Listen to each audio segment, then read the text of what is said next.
More character work, more world building, pretty much got what I asked for, though that does come with some caveats. Let's start recapping. Makima was not impressed to find out that Power killed a civilian hunter's devil. As could be expected, Denji and Power's finger-pointing games get tested. Makima sends them both for a timeout. When things have calmed down, we find out their differences go deep and may be unreconcilable. Denji is a dog person and Power is a cat person. However, Power promises to fulfill his fondling fantasies if he is able to get her cat Meowie back from the devil who stole her. Denji, being Denji, eagerly accepts her proposal. We learn from Makima that devils are born from fears, so the more society fears something, the stronger that devil will likely be. A tomato devil is probably not gonna be that strong. I don't know of a lot of people who fear tomatoes, probably those who have allergies. While for obvious reasons, a car or a truck will be scarier, thus a devil born from that fear is going to be stronger. Meanwhile, Denji is just a tad bit too slow to figure out he's been set up. Power had made arrangements to free her cat from the Bat Devil, fulfilling her end of the deal by offering a human. Denji's blood is used to regenerate the Bat Devil's arm. You know, I hate stereotypes, but you just can't trust those gosh dang pesky devils. The Bat Devil cites in his contract that humans ain't supposed to taste like shit. So he eats Power's precious Meowie, but don't fret, they'll be together soon enough. The Bat Devil has been shacked up for a while now, so he's up for a feast. However, Denji does not appreciate those who welch on an agreement, so he repossesses the devil's arm. After a ton of collateral damage, Denji remembers how sexually frustrated he is and takes his vengeance out on the devil. Huh, is that Maximum the Hormone playing the ending theme? I think this episode is after my own heart. So let's start off with the characters again. We get to see another side of Power this time around. Like all the other subordinates, she seems to have a respect for Makima, but this isn't above the love that Power has for her cat, as I don't think Makima would appreciate her feeding Denji to a devil. Power had originally taken in Meowie as food, planning to fatten her up at first. However, she gains a fondness for her, and is more like a pet.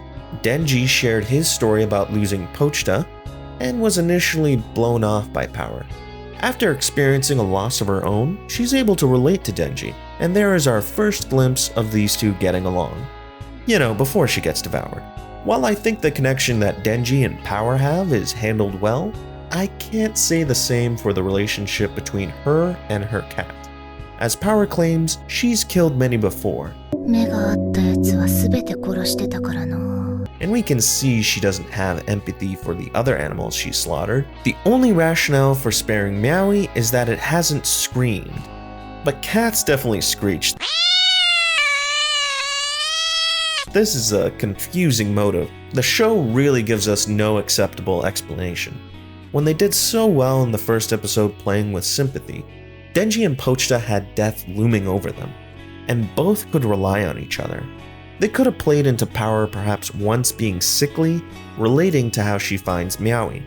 At this point, if she initially just saw the cat as food, I don't know why she even gives it a second glance considering she can take down bears.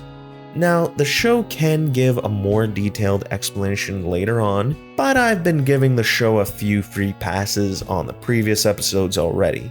The way the backstory is played out seems like all the show cared to explain. I know some might not see this as a huge matter, but let's not forget that this is the catalyst that allows her to open up to Denji, and a potential budding friendship. Speaking of Denji, he pretty much acts as you'd expect. This time his simplistic thinking has gotten him caught in a trap, which is fine. They've done well in setting up that something like this could happen to him.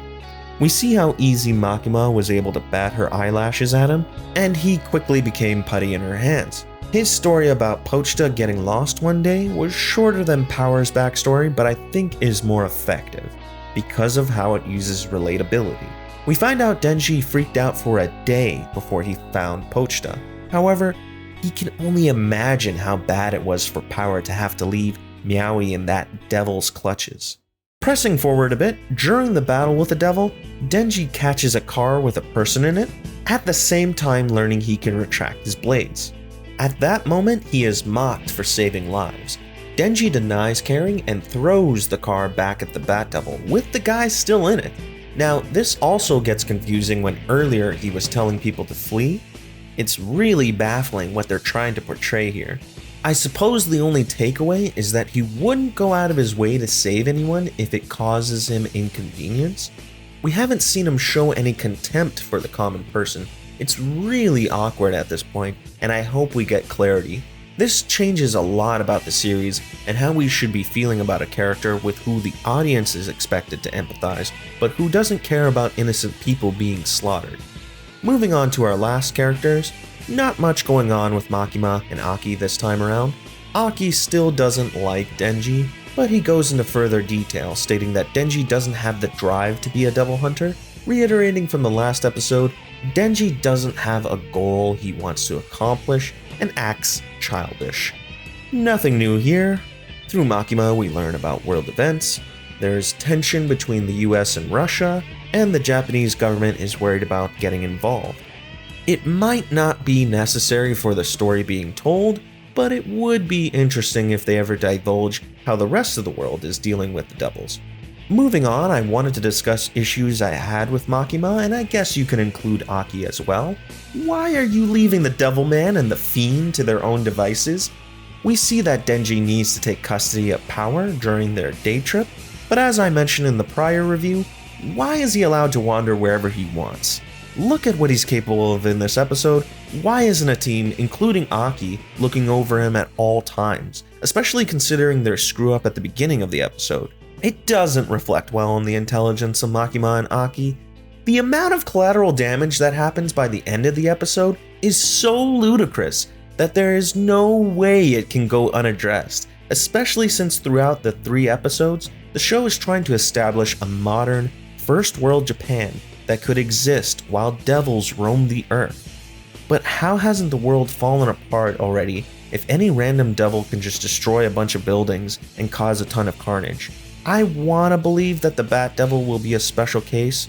We'll have to wait and see. Also, I guess it wasn't as clear in the zombie devil fight, but Denji in his chainsaw form has super strength and is extremely durable. He's basically a superhero. No issues really, just an observation at this point. Great looking animation again. It kind of goes without saying. This episode had a few good character moments, but ultimately I think the issues are beginning to stack in this episode. Why does Power care about anyone, really? If she admitted that she is a killing machine, what is it about seeing any particular animal that changes her mind? Denji's apathy towards his fellow man is not a good look for what is supposed to be an empathetic character. Makima and Aki are to blame for Denji's and Power's actions and the consequences of them. Power already almost got arrested under Denji's supervision, so letting Dumb and Dumber here out on their own is completely on them. I'm sounding like a downer, but hey, at least there was a really cool fight scene and Maximum the Hormone. That's all for now. Are you gonna bark all day, little doggy, or are you gonna bite?